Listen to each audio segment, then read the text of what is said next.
Para compartir con ustedes hasta las 3 de la tarde de este día, lunes 28 de julio. Nuestro programa, una presentación de Agrepa, el mejor asfalto que se produce en Venezuela. Agrepa, gente seria y asfalto de primera. Y del servicio geriátrico, el doctor Argenis Portillo.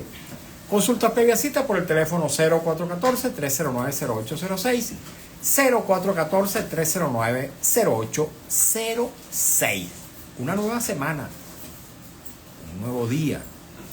Un día importante, porque es un día que es el día posterior a la elección municipal que tuvimos los venezolanos el día de ayer, pero además es el día en el que se cumple un año de la elección presidencial que vivimos los venezolanos el año pasado, el 28 de julio del año 2024.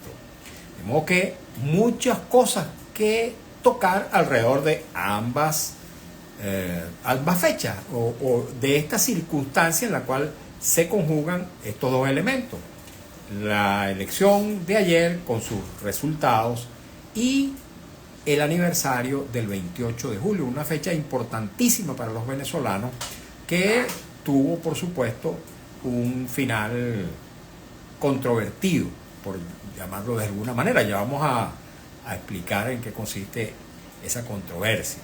Lo cierto es, amigos y amigas, que para hablar sobre estos temas importantes, porque ciertamente que lo público es demasiado importante como para ignorarlo, el interés público es demasiado protuberante para desmentir a aquellas personas que piensan que se puede vivir al margen de la política, al margen de lo que ocurre en el ámbito de la política. Para hablar sobre estos temas, he querido invitar a un dirigente político, ex parlamentario y parlamentario elegido para la nueva Asamblea Nacional que se va a instalar en enero del año que viene. Se trata de un abogado, Felipe Mujica, secretario general nacional del Movimiento al Socialismo. Bienvenido, Felipe. ¿Cómo estás? ¿Cómo estás, Mario? ¿Cómo están las cosas? Bueno, tú la sabes mejor que yo. Sí, estaba escuchando, o también como yo. Estaba escuchando el día, pero te faltaron unas referencias. Me faltaron algunas referencias, por supuesto. El aniversario del cumpleaños de Chávez. Hoy también se celebra un año más del nacimiento de Hugo Chávez Frías, cosa que a los efectos, digamos, de los resultados electorales y de las implicaciones de ese acontecimiento para la vida nacional es menos importante desde mi punto de vista. Pero te faltan dos más. ¿Cuáles son los otros dos? Te falta Guaidó. Ah, bueno, la fecha de Guaidó. De nacimiento. ¿Ah, sí? ¿Hoy cumpleaños de Guaidó? Y te falta el que fue secretario juvenil del MAS y que está en este momento allá en los Estados Unidos, Jesús Tapia. ¿Ah, sí? Todos esos están celebrando, aquí o allá, pero están celebrando. ¿Tapia sigue en el MAS? Sí, claro. Él fue secretario de Relaciones Internacionales, recuerdo. Estuvo metido con el tema internacional, sigue estando. Sí. Y está ya representando al MAS en los organismos internacionales que funcionan por la vía de Internacional Socialista y otro tipo de organismos que están allí. Okay. Pero en todo caso, los más protuberantes son... No, claro, yo te estoy echando broma diciéndote que te faltaron algunos, más nada. Felipe, la significación de esta elección, después vamos a entrarle al aniversario del 28 de julio. La significación de estas elecciones que tuvieron lugar ayer, que produjeron, por supuesto, una debacle en buena parte de los municipios, de los 335 municipios del país, porque el gobierno se alzó con alrededor de 280 y tantos de esos municipios. Una debacle me refiero para los intereses de las fuerzas democráticas, de las fuerzas de oposición. Por supuesto, también la abstención jugó en beneficio, en favor de los intereses del gobierno. Pero, por suerte, alrededor de 50 alcaldías, algunas muy importantes, permanecieron en manos de la oposición, en manos de los alcaldes que estaban en ejercicio en su momento, y ganó otras la oposición donde no gobernaba esta. De modo que hay que destacar como un hecho positivo desde mi punto de vista que el electorado, la población de esas 50 municipalidades del país no le hicieron caso a las convocatorias del abstencionismo, no le hicieron caso a la propaganda que restaba valor, importancia al voto. ¿Cómo ves tú estos resultados de ayer? Tú sabes que los venezolanos con el tema electoral estamos viviendo una circunstancia bien compleja, ¿no? Porque evidentemente no tenemos establecido, como funcionó en el pasado, aquella cosa tan importante y que sigue siendo hoy decisiva en cualquier país democrático del mundo, que es la alternabilidad. La alternabilidad implica que en cualquier país donde se ejerza la democracia puede haber la posibilidad de que todos aquellos sectores políticos que existan en ese país pueden competir, pueden ganar o pueden perder. Y eso permite que, bueno, se puedan alternar distintos puntos de vista sobre lo que hay que hacer. Recordemos que en Venezuela, a partir del año 1958, vino la etapa democrática, donde, bueno, ganaban una vez los adecos, otras veces ganaban los copellanos, y después iban a ganar los adecos, y después ganó Caldera cuando ya no era copellano, y las cosas siguieron así hasta que llegó un momento en que ganó alguien que no era ni adeco, ni copellano, ni era Caldera, que fue Chávez, y esos resultados siempre fueron respetados, y siempre se asumió que el que ganaba, ganaba. No solamente que se respetaron, Felipe, perdona que te interrumpa, sino que además había certidumbre respecto a esos resultados, porque ahorita no tenemos resultados. Claro. Hay que atenerse a los resultados que el gobierno diga que fueron producto de esa elección. Pero ayer, por ejemplo, el presidente del Consejo Nacional Electoral leyó unos números respecto de los cuales, por lo menos hasta ahora, no hay evidencia material que se pudiera consultar a través de una página, a través de un sistema expedito. Sí, bueno, te digo que podía ocurrir lo que te señalaba de la alternabilidad y la posibilidad de que se respetara que eso ocurría, porque también había la certeza de un organismo electoral que cumplía con todas las disposiciones legales que tenía que cumplir. Era un organismo integrado de manera plural, todas las operaciones que allí se hacían eran conocidas porque había una representación de los partidos políticos de acuerdo con sus porcentajes electorales, etcétera. Y eso permitía que, bueno, dados resultados, se reconocía. Recuerdo que uno de los puntos más duros de todo eso fue cuando Chávez fue candidato, que faltando un mes se generó la separación de los procesos electorales, había un solo proceso convocado. Se adelantaron las de diciembre gobernaciones. y se anticiparon las elecciones de gobernadores, del Congreso, como se llamaba en esa época. Y eso produjo un resultado en donde claramente a Chávez le dieron una paliza.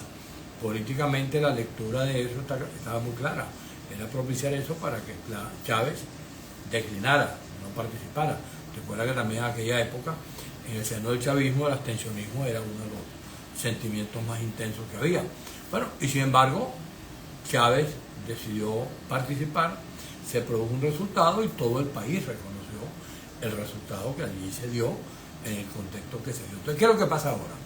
Al no haber esa transparencia, al no tener el organismo electoral, dicen ya que hay 3, 4 procesos electorales consecutivos en donde todavía no se informa de manera detallada, con las actas, con las cosas en la mano, cuáles son los resultados.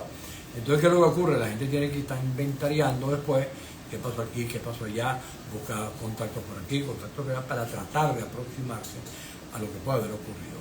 Es imprescindible que en este caso, donde el organismo electoral da los resultados, que ese paso de informar detalladamente, e incluso los pasos que tienen que ver con auditorías, con situaciones que están allí legalmente establecidas, se cumplan, para que pueda haber certeza sobre los resultados. Ayer se dieron unos resultados donde se repite la referencia de que yo lo que hago es dar los números de las capitales de los estados o de los que yo considero más importantes, otros las dejo en manos supuestamente de los organismos electorales municipales, que también con la referencia que uno tiene, hay muchos organismos municipales que no están operativos, entonces tampoco se sabe, y el mecanismo tecnológico que debería operar sin ninguna dificultad, es que tú entras a la página, no hay manera de entrar a la página, porque hasta ahora lo hemos intentado por varias vías y no hay forma de saber ni los votos que se obtuvieron en definitiva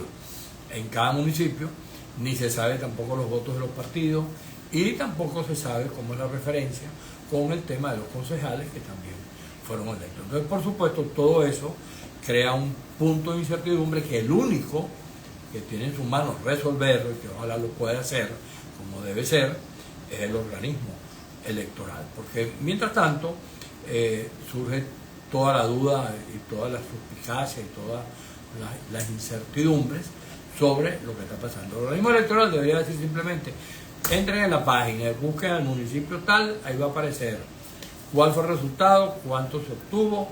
Se supone que los partidos que tuvieron la posibilidad de hacerlo tienen testigos, podrán corroborar si ese número que está dando el organismo electoral coincide con lo que tengan en las actas. Así ocurría hasta hace poquito. Claro, así ocurría, pues se podía hacer sin ningún problema. Bueno, eso ha desaparecido. Y es imprescindible que hoy se haga el esfuerzo por tratar de que efectivamente eso se solvente. Ya sabemos que venimos de varios procesos electorales en medio de conflictos, en situaciones que no quedaron nunca claras. La elección presidencial nunca quedó clara porque nunca aparecieron los instrumentos legales que tenían que aparecer para que se dijera esto fue lo que pasó. Después vino la otra elección y también quedamos en la misma. Bueno, y esta es la tercera oportunidad en que no tenemos manera de entrar. Felipe, podríamos decir, después que del gobierno se decía que este era el mejor sistema electoral del mundo, y en efecto era un sistema electoral bastante virtuoso, podemos decir que del mejor sistema electoral del mundo pasamos ahora al peor sistema electoral del mundo. Bueno, yo no diría que el asunto está referido al sistema electoral como tal. Yo creo que está referido a que no se están cumpliendo etapas del proceso que hace que lo que venía funcionando de forma correcta, que se puedan conocer el resultado. Por ejemplo, ahorita estábamos comentando el único resultado que yo he tenido en mis manos hasta ahora, que es el del Atillo, donde se dan unos números que sacamos tanto y cuanto, tales y tales, y quedó tal y cual cosa. Es el único. Pero no proviene tampoco del Consejo Electoral. Me lo envió un amigo. Así es, por eso. Me lo envió un amigo, entonces no tengo la certeza de si eso ha sido o no así, pero de resto no hay manera. Tú por ejemplo, dices, bueno, ¿cuántos votos sacaron los partidos? No se sabe. No se sabe. ¿Cuántos concejales corresponden a tales o cuáles organizaciones en cada municipio? Tampoco se sabe.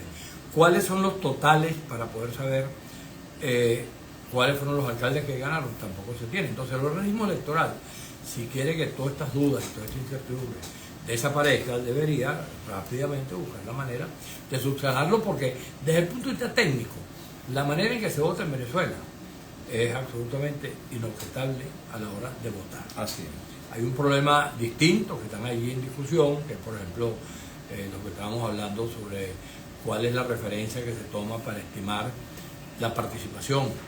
Resulta que ahora aquí está circulando una versión que creo que ni tú ni yo, ni hasta ahora nadie que yo sepa, puede explicar claramente de qué se trata cuando se habla de los votantes activos. Hay una versión que dice que los votantes activos son las personas que votaron en los últimos 3 procesos, pero ¿en qué ley? ¿Dónde está establecido que ese es el referente? Porque si tú me hablas, por ejemplo, ahorita, volvemos a lo mismo que ocurrió en las elecciones de gobernadores, se dice que votó, de acuerdo con la versión del CNE, el 44%. Si tú aplicas el registro electoral permanente y le aplicas el 44% a 22 millones, sí, te da casi 9 millones de votantes. De acuerdo con la versión del CNE, votaron 6 millones. Si tú tomas la referencia del registro, hay 3 millones de votos que no se sabe dónde están. Sí. Hay otro elemento, por ejemplo, que también se presentó y que nos enteramos. Yo me enteré ese día y en la medida que lo comenté, todo el mundo se enteró también ese día, que fue las mesas electorales. En el centro donde yo voto, siempre había 7 mesas, o creo que más. Yo votaba creo que en las 5. Bueno, esta vez fui a votar y me conseguí con que había solamente 2 mesas. Seguramente a ti pasó lo mismo. Y todas las personas a las cuales le he comentado esto dicen que efectivamente se redujo sin conocimiento de la población, de la gente que eso iba a pasar. Entonces, claro, si tú reduces la mesa, pues puede haber menos votantes, pero no se nota porque hay menos mesas. Entonces, más allá de la razón que sea, lo que tú no puedes hacer es ocultarlo. Tú tienes que decir, mire señores, ahora en su centro de votación, en vez de 10 mesas va a haber 2. ¿Por qué razón? Bueno, porque con 2 basta. Esa es una razón y te la explican y ya está, pero te la tienen que decir, porque lo que no tiene sentido es que tú te enteres es en el momento, y entonces igual ocurre con esto que estamos hablando, cuál es la referencia, si los votantes activos o el registro electoral permanente. Ok, ahora analicemos, Felipe, el hecho político en sí mismo que se deriva de estos resultados que ha dado a conocer el Consejo Nacional Electoral.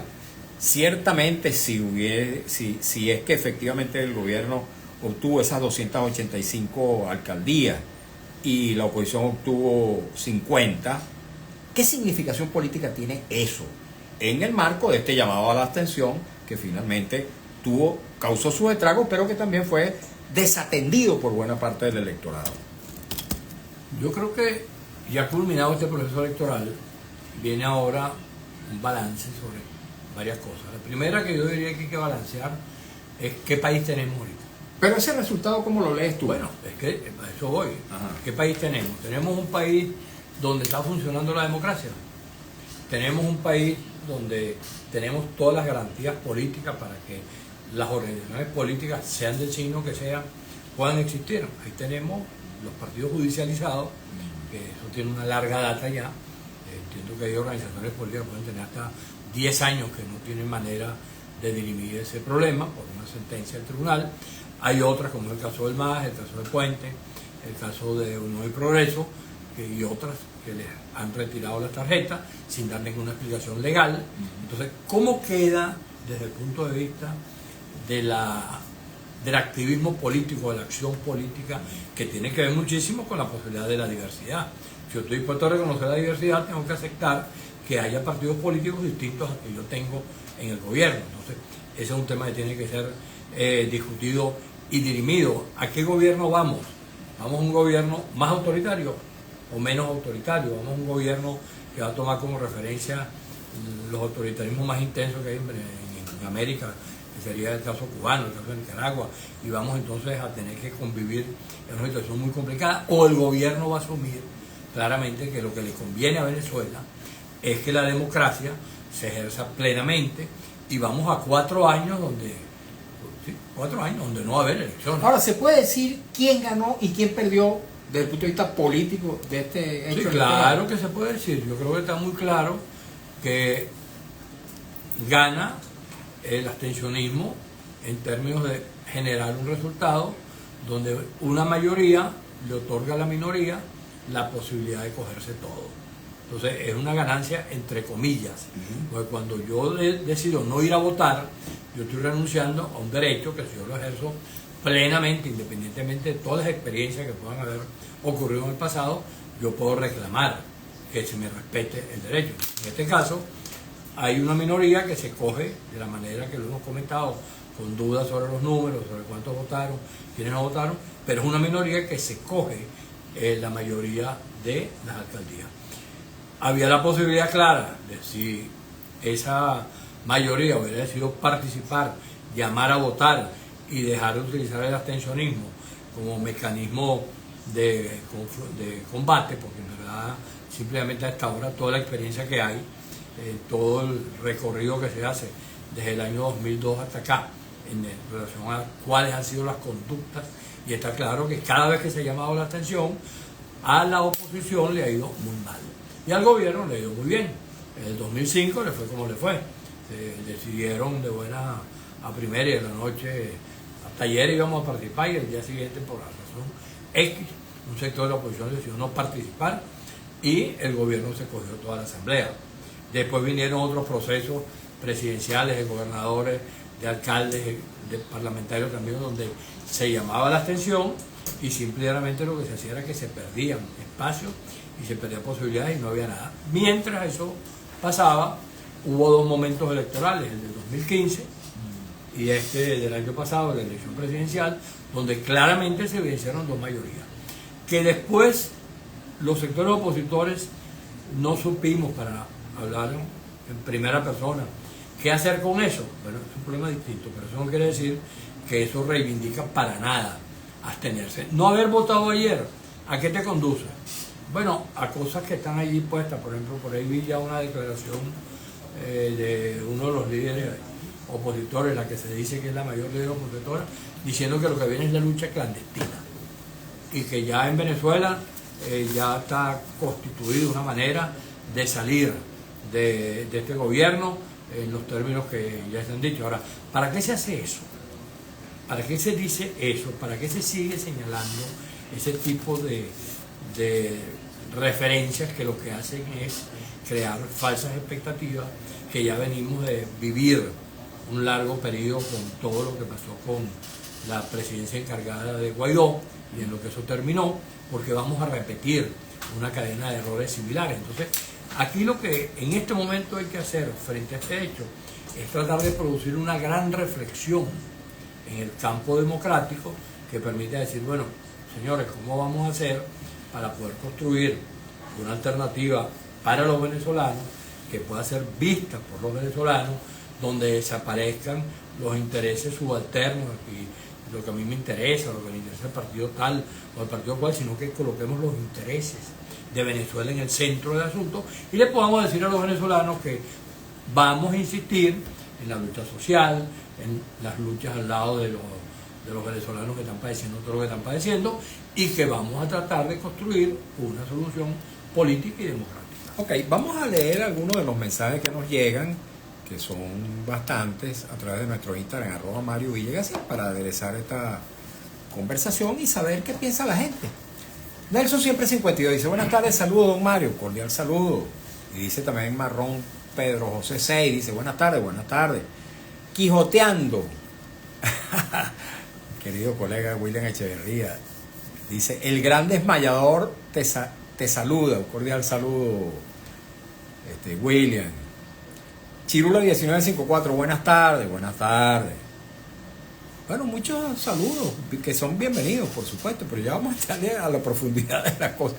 Chirula 1954 dice, ¿por qué el gobierno no desconoció el resultado electoral del triunfo de las 5 alcaldías como sí lo hizo con las presidenciales del 28 de julio de 2024? Ya vas a responder eso porque es bien importante. Dice, eran 5 alcaldías emblemáticas, y efectivamente que eran 5 alcaldías emblemáticas. Supongo que se refiere a Baruta, Chacao, El Hatillo, Maneiro en Nueva Esparta y Lechería en Anzoátegui. Supongo que esas son las emblemáticas a las que ella se refiere. Dice León del Valle 62, hoy, mañana y en lo sucesivo continúa alzando mi voz por la libertad de todos los presos políticos y detenidos desaparecidos ya. Mensaje que suscribo y suscribimos. Chirula 19, vamos a responderle de una vez a esta persona que pregunta ¿por qué el resultado electoral del 28 de julio fue desconocido y por qué este sí es reconocido? Bueno, yo creo que el primer tema que hay que precisar es que lo que ocurrió el 28 de julio tiene como punto de referencia la falta de estrategia del campo opositor para poder garantizar el reconocimiento de un resultado que el gobierno se había negado permanentemente a reconocer por las razones que el gobierno ha esgrimido, que son como 10, 12 razones, que si los iban a perseguir, que si los iban a meter presos. Bueno, todas las cosas que están dichas allí, que en la política cuentan. Siempre se ha puesto la referencia de cómo fue que se resolvió ese drama en Chile, cuando tuvo que ser el candidato Patricio Aylwin, y cómo hubo que darle a Pinochet, en aquel momento, después de él haber reconocido el resultado del plebiscito, que si perdía las elecciones iba a haber un conjunto de garantías. Como en efecto se dieron, hubo la posibilidad de una actitud inteligente y todos los que tuvieron que tomar la decisión terminaron siendo presidentes de Chile después que Pinochet se fue y después que ellos pudieron construir la salida. Bueno, en este caso, la falta de una estrategia para que se pudiera reconocer el resultado y después el gobierno pudiera asumir lo que tenía que asumir, implicó eso. En este caso, es evidente que esas 5 alcaldías que tú has mencionado son emblemáticas. No era fácil para el gobierno decir yo gané, simplemente desconociendo el resultado, porque frente a las circunstancias que estaba planteado, no pudo hacerlo. Yo creo que simplemente se produjo un resultado que tampoco el gobierno esperaba. Recuerda que hubo declaraciones, creo que fue una de Maduro y una de Jorge Rodríguez diciendo que iban a ganar las 336 alcaldías, que iban a ganar todo. Entonces, si tú agarras eso como referencia, dirás, bueno, pues entonces fue una derrota del gobierno lo que ocurrió. Pues ellos dijeron que iban a ganar todas y ganaron solamente las que ganaron. Es evidente entonces que tenían un plan diferente y no pudieron ejecutarlo. Entonces, bueno, ya sabemos que en todas esas malandrerías de si voy a ganar todo, también este es un juego que haya la posibilidad de hacer después lo que se hizo. Ok, tenemos que hacer una pausa, queridos amigos, queridas amigas, en esta conversación con Felipe Mujica, secretario general del MAS. Vamos a escuchar un avance del noticiero en la voz de Alex Márquez, cumplir compromiso publicitario de la estación y al regreso continuamos conversando con él y leyendo, por supuesto, mensajes, preguntas, comentarios, inquietudes que nos llegan a través del Instagram @MarioVillegas, así que no se vayan. Aquí seguimos, Felipe. Sí, seguimos en las redes. Te pregunto, mientras llega nuestro compañero Alex Márquez, ¿el MAS obtuvo alguna alcaldía, concejalías en este proceso?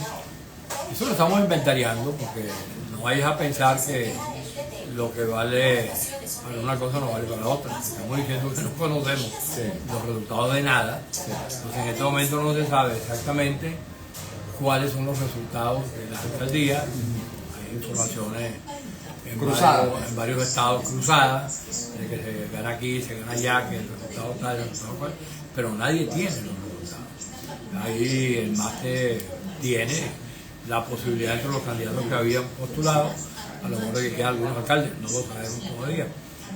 Y de igual manera con los concejales. Había candidatos a concejales que en este momento creo que nadie puede saber exactamente quién quedó electo o quién no quedó electo. Los resultados que se conocen, como lo hemos dicho ampliamente, son extraoficiales. Entonces, bueno, en el caso del MAS nosotros pensamos tener el día miércoles una reunión de la Dirección Nacional del MAS para evaluar vía Zoom lo que ocurrió en cada estado. Ojalá de que de aquí a allá sepamos exactamente de qué se trata, porque evidentemente cuando el gobierno toma la decisión de dar una información parcial, es porque esa información parcial también tiene unos propósitos, presentarla de esa manera. Creo que a todo evento, antes de tener una opinión distinta o una opinión definitiva, hay que tener la información. Te pregunto, Felipe, tú eres abogado. ¿Hay manera de forzar a la autoridad electoral a que publique los resultados desglosados? Por cierto, el CNE todavía está en mora con la presentación de esos resultados, incluso en mora con la decisión del Tribunal Supremo de Justicia que lo instó a que las publicara. ¿Hay manera de obligar a las autoridades electorales a forzar a que publiquen esos resultados? Bueno, tú lo has dicho claramente, desde el punto de vista legal, una vez que el TSJ se pronunció en las dos salas, tanto en la sala electoral como en la sala constitucional, le dijo al organismo electoral que tenía la obligación de publicar los resultados electorales y además de eso también de hacer las auditorías. Bueno, ni una cosa ni la otra se ha cumplido. Aquí no hay un mecanismo distinto, No existe, que es el de ir al tribunal, que es la autoridad competente y la máxima autoridad, para que el tribunal, conociendo los casos, pueda decir es necesario que se publique. Por ejemplo, aquí hay dudas en varios sitios que ya me han llegado. Yo no sé si esos candidatos que tienen dudas, con las actas en las manos que ellos tienen, pueden ir a reclamar, o están dispuestos a ir a reclamar, porque la experiencia hasta ahora es que tú vas a reclamar. Yo lo recuerdo mucho cuando el tema de la proporcionalidad, cuando el gobierno impuso lo que le dio la gana, que fue crecer el número de parlamentarios en vez de buscar el mecanismo proporcional que era imprescindible, nosotros fuimos al TCJ. Eso fue en la elección parlamentaria anterior a esta. 2021. Sí, ¿y qué pasó? Todavía estamos esperando. Ni nos dijeron que habían admitido, ni que no habían admitido, si valía, no valía, etc. Y fuimos simplemente hasta ahí. ¿No se han planteado la posibilidad de recurrir al TCJ para, aunque no haya respuesta, digamos, satisfactoria, por lo menos cumplir con ese requisito? Yo creo que hay que... Bueno, vamos a escuchar a Alex. Ya, ahorita responde.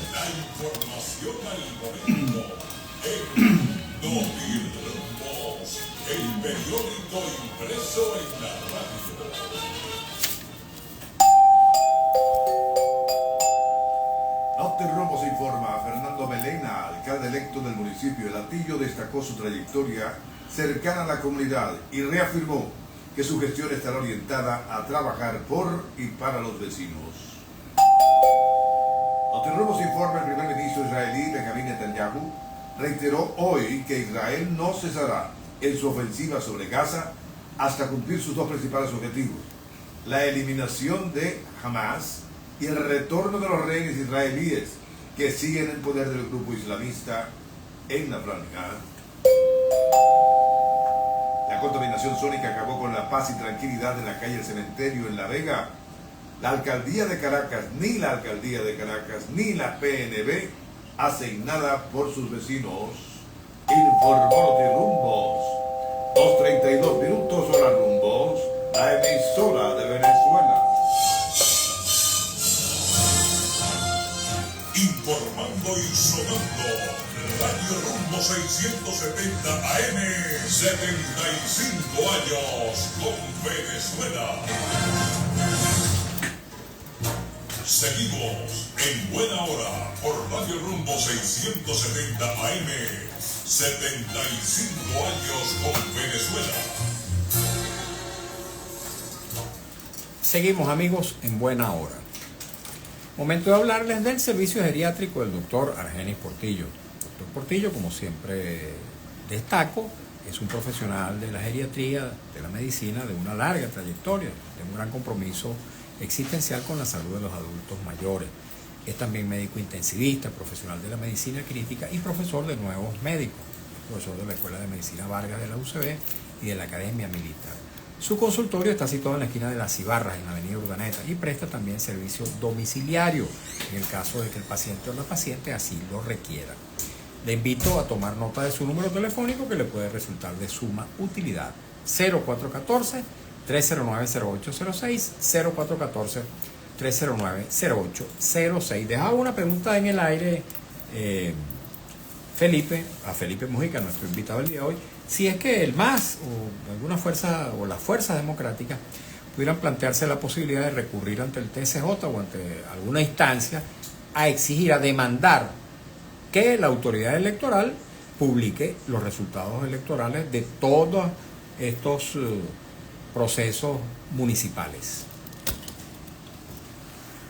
Yo creo que lo primero es tratar de tener la información para ver exactamente hasta dónde va a llegar esto. Creo que ya hay 2 o 3 casos que yo conozco que pudieran valer la pena acudir ante el organismo electoral para que se solicitara las actas del organismo electoral para compararlas con las actas de los testigos que tuvieron en cada mesa. ¿Te refieres a situaciones contenciosas o controvertidas, pues resultados que sean controvertidos? Pero si no hay una controversia respecto al resultado de un municipio, no se puede pedir en todo caso el resultado global de toda la elección. No, claro, es que cuando te digo tratar de actuar con la mayor eficiencia, es no solamente para algo que, si las cosas siguen así, ya serían 2 o 3 procesos electorales que tendríamos sin que se hayan publicado los resultados. Entonces, creo que vale la pena que se tome la iniciativa de ir ante el TSJ y decirle, señores, ustedes en la elección presidencial, en el conflicto de aquella época, le pidieron al organismo electoral que publicara, no publicaron. Entonces, perfectamente podría en este momento operar, creo que habría que esperar unos días para ver exactamente cuál es la dimensión exacta del problema, para después acudir al TSJ a sabiendas de que puede pasar lo que nos ha pasado otras veces, que no nos den respuesta. Entonces, bueno, eso no solamente vale al término de los resultados electorales, vale también para tratar de resolver el problema de una opinión por parte del TSJ en relación a la situación de los partidos y cosas de ese tipo que, por supuesto, siempre cuando se está en este campo tiene sentido, porque esa es la instancia que le corresponde dirimir el conflicto cuando las partes que tienen diferentes puntos de vista no se ponen de acuerdo con lo que está pasando. Entonces creo que, por supuesto, tiene pertinencia acudir al TSJ. Vamos a leer otros mensajes. Dice Chirula 1954. El hecho de que haya salido parte de la oposición a defender sus municipios y haber respaldado a sus alcaldes representa un mensaje de rebeldía frente a la postura de María Corina Machado. Yo creo que lo que ha ocurrido allí es que la población, al igual que pasó en la elección de gobernadores, recuerda que en la anterior elección de gobernadores, cuando se ganaron 3 y después se ganó Barinas, Sí. la oposición había cometido el gravísimo error de ir como con 6 candidatos o 4 candidatos en cada estado. Y cuando se llegó posteriormente y se sumaron todos los votos del país, la oposición le había ganado al gobierno.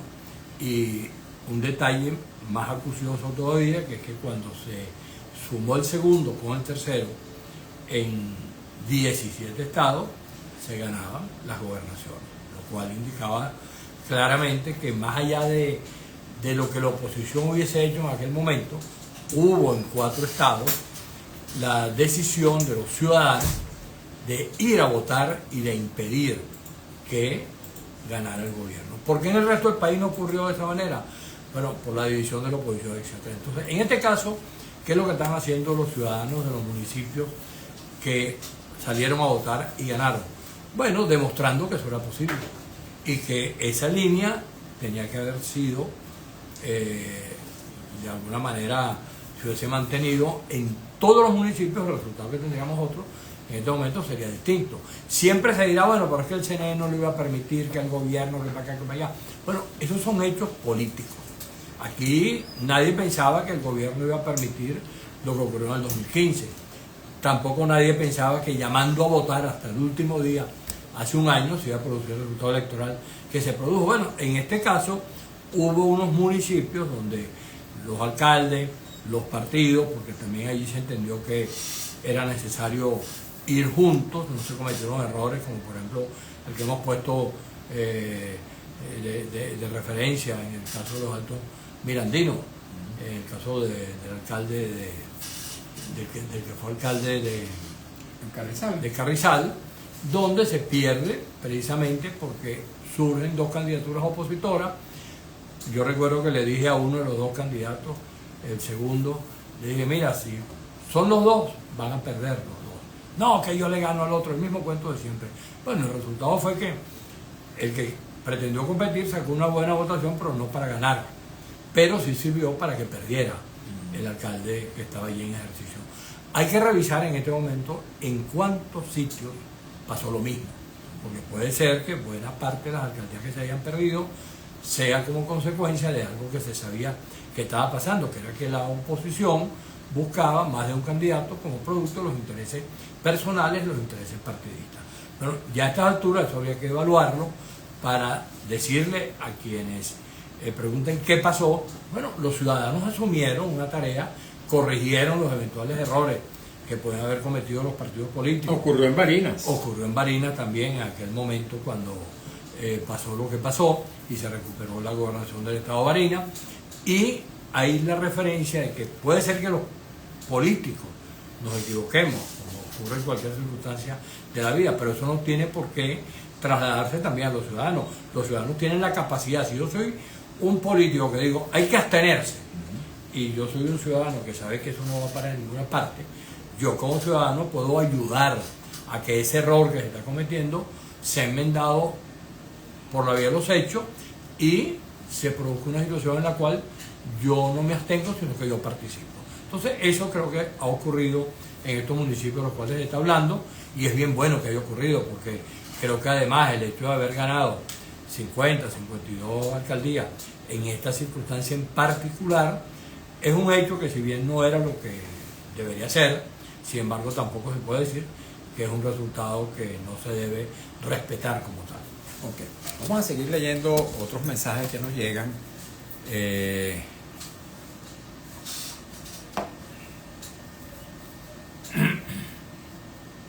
Laura Mendoza 740. Hola, buenas tardes, Mario. Feliz inicio de semana. Saludos al invitado. Una pregunta. Amoroso da un resultado y Maduro da otro. ¿A quién le creemos? Como siempre, con la mentira por delante. Qué desastre. Ciertamente hubo discrepancia entre las cifras que da Maduro y las que da Amoroso. Bueno, Maduro no llegó a dar cifras, sino que dio un monto global, que fue diferente al que le había dado antes. Él había dicho, vamos a ganar todo. Igual lo había dicho Jorge Rodríguez. No se produjo eso. Y Maduro dijo, ganamos 280, perdón, y perdimos 50. Amoroso no llegó a ese detalle, porque Amoroso lo único que hizo fue dar una referencia parcial de lo que ellos consideraban eran los principales. Entonces no se puede hablar de dos resultados distintos, sino que Maduro ya tenía los resultados que tienen de acuerdo con su inventario. Eso todavía no se sabe, por cierto. Puede ser que hayan perdido más de 50, no, perdido 60, 70, no se sabe. Hay que esperar los resultados. Ese resultado que da Maduro lo da apoyado en su logística electoral, que es distinto a lo que tiene que venir del organismo electoral, pues de un que tiene que estar respaldado por la exacta. Ok, seguimos. Círculo 1954. Señor Mujica, ese planteamiento que hace respecto a la falta de información del CNE sobre los resultados, ¿lo va a exponer en la Asamblea Nacional una vez asuma su cargo? Bueno, yo en verdad le quiero decir que eso no es un problema que uno lo pueda decir aquí o allá.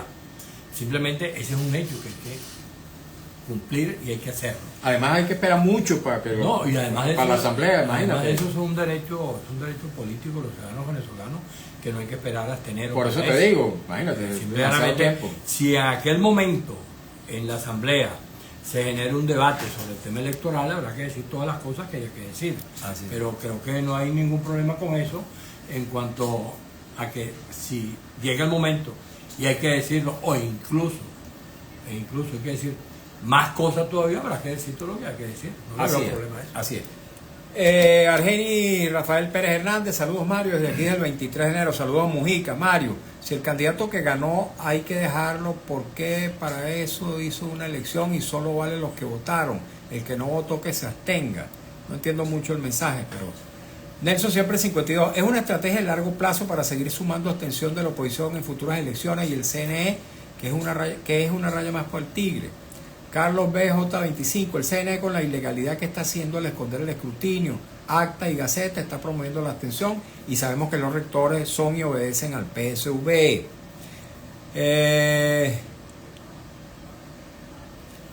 Carlos BJ25, los centros electorales vacíos y Elvis Amoroso PSUV anunciando que iban a extender el cierre de las mesas hasta las 8 p.m. Un rector mentiroso, parcial a su partido y no a la Constitución y a la Ley Orgánica de Procedimientos Electorales. Esto que dice este señor es verdad. Esas mesas vacías en general, y entonces dice Amoroso que van a prorrogar por 2 horas porque hay mucha gente en cola. Sí, bueno, yo creo que lo de la prórroga ya forma parte de una estrategia electoral que tiene el oficialismo. Ellos casualmente desde el año en que se hizo el referéndum sobre si Chávez continuaba o no continuaba, en ese momento inventaron la prórroga. Y la prórroga terminó, creo que fue a las 3 de la mañana, 4 de la mañana que terminaron de votar los venezolanos, y eso por supuesto permitió una estrategia de movilización en esa prórroga que generó un resultado tal o cual. Ya nosotros sabemos hace mucho tiempo que a pesar de que la prórroga es un mecanismo que está legalmente establecido, que dice que llegado a las 6 de la tarde, que es el momento hasta el cual se puede votar, y hay cola, bueno, se da una prórroga para que todos los que tienen la cola voten. Pero si no hay nada de eso, no tiene por qué dar la prórroga. Entonces, ¿qué es lo que ocurre? La prórroga se conocía, yo creo que yo llamé a distintos compañeros del interior desde las 4 de la tarde.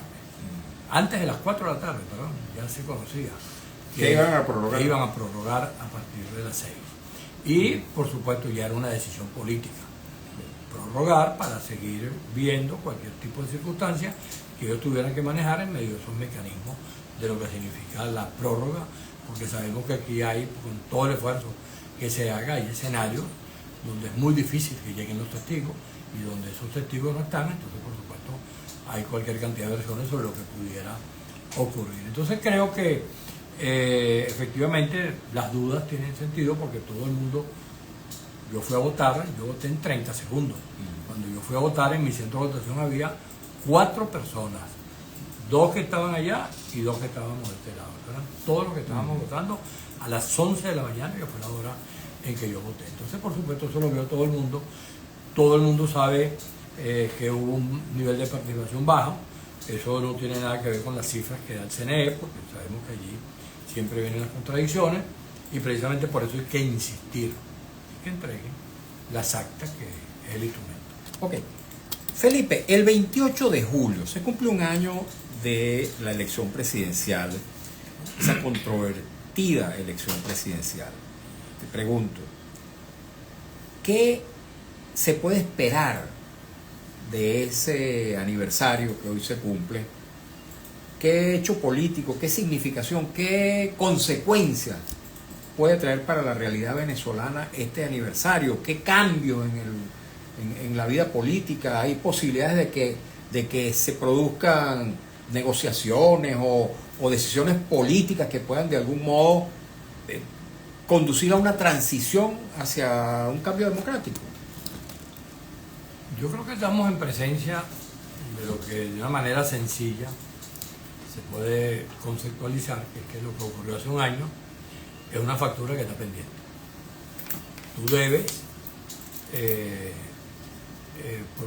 generaste un costo político allí, esa factura está allí, y eso no se ha podido solventar independientemente de todas las cosas que el gobierno puede haber hecho y de todos los errores que puede haber cometido quienes en ese momento liderizaron la victoria que se produjo en ese momento.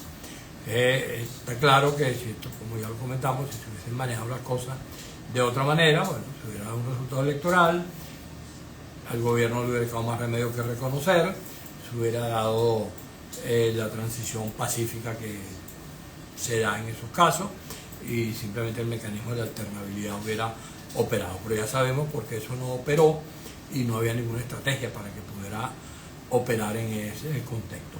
Esa factura está ahí. Los procesos políticos van a continuar.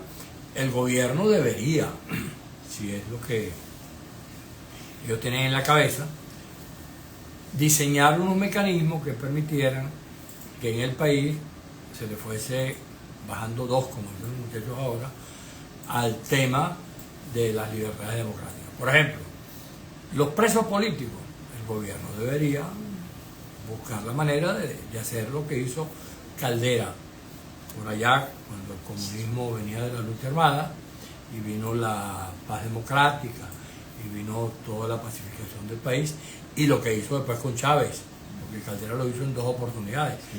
Se presentó la oportunidad, bueno, puso en libertad a Chávez y a todos los que estaban detenidos en ese momento, y eso abrió un juego político diferente. Bueno, el gobierno debería agarrar en este momento, en estas condiciones, dadas las circunstancias que ocurrieron con el tema de El Salvador y con el tema de los americanos, etcétera, y tomar la decisión de poner en libertad a todos los venezolanos y abrir verdaderamente a partir de allí un proceso de negociación política donde se vayan estableciendo las pautas de cómo continuar para que en Venezuela, en vez de imponerse un esquema autoritario con todos los costos que eso pudiera significar, ya yo te he dicho, tienen distintas oportunidades, que el autoritarismo no tiene sexo, por lo cual estamos en presencia de una manera de gobernar que puede ser de derecha, puede ser de centro, puede ser de izquierda, simplemente es autoritaria.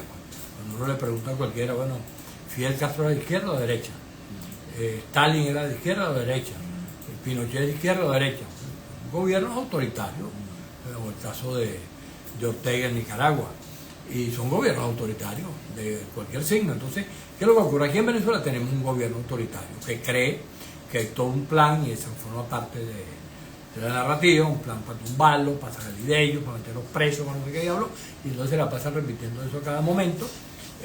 Bueno, algunos pareciera que han hecho mérito, ¿no? Bueno, puede ser que lo hayan hecho, pero ese plan como tal en Venezuela nunca ha existido con posibilidad de viabilizarse.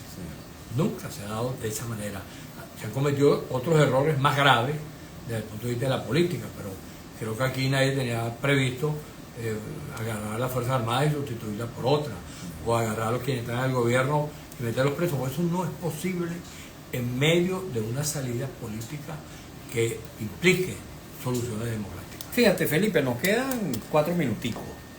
Sí, 5 minuticos. Te pregunto, el gobierno había planteado una reforma constitucional, reformar la actual constitución con vistas a establecer lo que ellos llaman la democracia directa, que sería el llamado Estado comunal. Te pregunto, con este resultado electoral que le pone la mano el gobierno a cerca de 300 alcaldías, ¿esa reforma constitucional va o no va?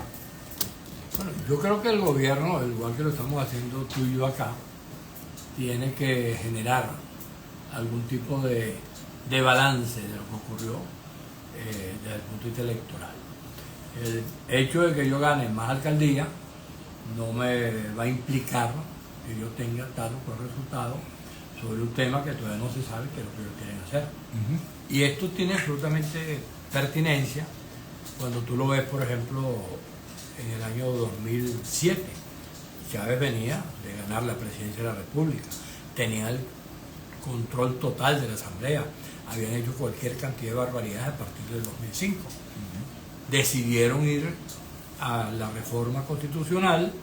Chávez comenzó por cometer el grave error, quizás el más grave de todos los que cometió en ese momento, que fue cerrar el Canal 2, lo cual fue una clara demostración de autoritarismo que afectaba a todos los venezolanos, porque el Canal 2 lo veía todo el mundo, chavistas y no chavistas, y de izquierda, de derecha, simplemente era el canal más popular que había en ese momento, y a partir de allí se le generó la situación de que se le fue Baduel, se le fue una parte del chavismo que no acompañó la reforma parlamentaria, Podemos, se le fue Ismael García, etcétera, y ocurrió lo que ocurrió, Chávez perdió. Entonces, el problema aquí no es si yo con este resultado gané tantas alcaldías, el problema es si yo puedo demostrar que en lo que viene, que es un resultado que dice sí o no, donde la materia obviamente es distinta, si voy a ganar o no. El gobierno ojalá tenga la madurez y la responsabilidad de conducir este tema de esa supuesta reforma de una manera inteligente, que no sea simplemente que yo quiero imponer lo que a mí me da la gana, porque ahora aquí va a venir un gobierno más autoritario todavía, utilizando el mecanismo comunal. Recuerdo que precisamente el tema comunal fue el que tuvo presente con mayor intensidad en la etapa más dura del gobierno de Allende, allá en Chile, y generó lo que ya posteriormente sabemos que generó. Entonces, bueno, son experiencias de la vida, de la historia, que ojalá el gobierno tenga la inteligencia, la madurez para darse cuenta que eso puede ser una manera de polarizar al país, que genere cualquier tipo de circunstancia que en este momento no se esperaban, como no esperaba Chávez en el año 2007, que le produjeron la derrota como él la calificó. Una pregunta breve para respuesta muy breve porque tenemos que irnos. ¿Habrá reacomodos y recomposiciones en la oposición? La oposición tiene que reflexionar, tiene que ver cómo logra ver exactamente los errores que se han cometido. Esto no es la primera vez, yo recuerdo haberle dicho ahorita, mira, volvemos a repetir lo mismo, cometimos los errores, vamos a reunir para corregir los errores, pero después volvemos a cometer los errores. Ojalá en este caso la oposición entienda que hay que reunirse, verse la cara, sin que se diga, mira, yo tengo los votos, yo tengo los reales, yo tengo el partido tal, el partido cual, sino hay que crear una dirección política estratégica que sea capaz de transmitirle al país una salida y una solución. Gracias, Felipe. Bueno, gracias a ti que seguimos en este brete. Así es. Felipe Mujica, secretario general nacional del MAS. Mañana tendremos, por cierto, a otro secretario general. El secretario general o coordinador nacional, como ellos lo denominan, de la Fuerza Vecinal, el partido que obtuvo el mejor resultado electoral en estas elecciones municipales de ayer. A ustedes también, amigos, muchas gracias por acompañarnos en esta nueva edición de nuestro programa En Buena Hora. Trabajamos para ustedes con mucho cariño, como siempre, en la dirección de Radio Rumbos, Elsa Siciliano, en la jefatura de prensa, Luis Alberto Albornoz, en los controles, Nazaret García, la lectura de las informaciones, Alex Márquez, en las redes sociales de Radio Rumbo, Marco Rivera, frente a los micrófonos, su servidor Mario Villegas, con B de Venezuela. Nuestro programa es una presentación de Agrepa, el mejor asfalto que se produce en Venezuela, Agrepa, agente serie de asfalto de primera, y del servicio geriátrico al doctor Argenis Portillo. Consulta previa cita por el teléfono 0414-309-0806, 0414-309-0806. Tengan todos y todos muy buenas tardes.